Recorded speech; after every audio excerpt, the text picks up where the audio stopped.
this is Friday close for the 4th. I just talked about it was quiet in global macro markets. It was pretty quiet in the crypto space. Not a lot's changed. We had a little bit of a bounce to the bands on some of these alts.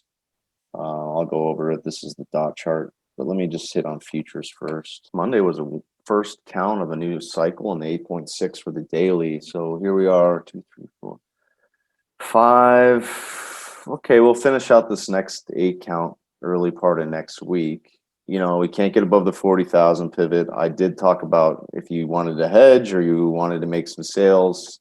Yesterday was the spot to do it. We failed right at pi, and then you had a chance to, we basically sold off 400 or 500 points from there. So we'll see what this next 8 count brings us. We'll just see. I mean, we're going to retest these lows in front of 30,000. Good chance. Maybe we skirt along the 200 and take off. Still think the risk is at the downside that we complete a full pi cycle. But if we get above 40 and we can kind of gain some traction, then there's room for a bounce maybe back to 50 or the underside of kind of where we broke down from, that 47,000 level. So that's all I really care about big picture. Let's look at Ethereum. So we're on a 4 count there. You can see Ethereum still never broke the band, so it's still making higher lows. It's been outperforming. And I would say the pivot there, guys, is 3,000. You get above there, and that probably would have to coincide with Bitcoin getting above 40, but then there's room to go back. Like this, I don't really have resistance till 3,600, which is the lows from right in here. That would be the next resistance, these highs. So ETH looks good. If you bought well, yesterday was a day to maybe take a little bit because there is this pivot, like I said, in front of 3,000. Cycle can come up a little bit more in the daily, but still a better buyer overall. Let's just hit on some of these alts. Cardano, we had a good bounce, took a pretty good take there, 180. And I guess the market traded back down to 160. I'll get back involved down here, closer to 140. Doge, kind of like this swing line setup that developed. I think we talked about this earlier in the week. Took that out. It was enough for a bit of a pop. So you're still making higher lows here. We'll see if it holds the bands.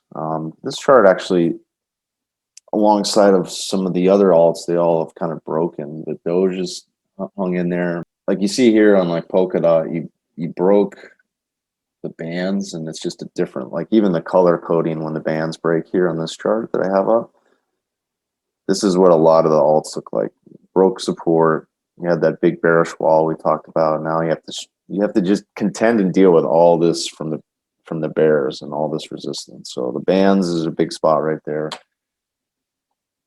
But then contrary to that would be something like Matic, and you could see still bands are green, right in line with TMS, making higher lows. Which is probably one of the only ideas I have today that maybe I would add back to, guys. Be a buyer here. There was pretty good support, or I mean, not definitely a buyer in front of the buck. You get back here towards 120, I'm gonna get heavier. But I'm gonna nibble on some here into the close. I did Doge, Monero, nice hold of pi, and then again you rally back to the bands, and then it struggles. So I would let this daily cycle come back down and get involved deeper with the cycle probably later in the week. See if you can come back in a little bit more on Monero. Binance, very similar, nice buys, and then you're supposed to be taking here into the bands. You bought at 240, I mean, you're pulling out 200 points already. And again, the daily cycle's high. So I wouldn't be surprised if we make a lower high, and then we got to do some back and fill back towards some of these lows from a couple weeks ago, and then that would line up with the daily cycle coming back in.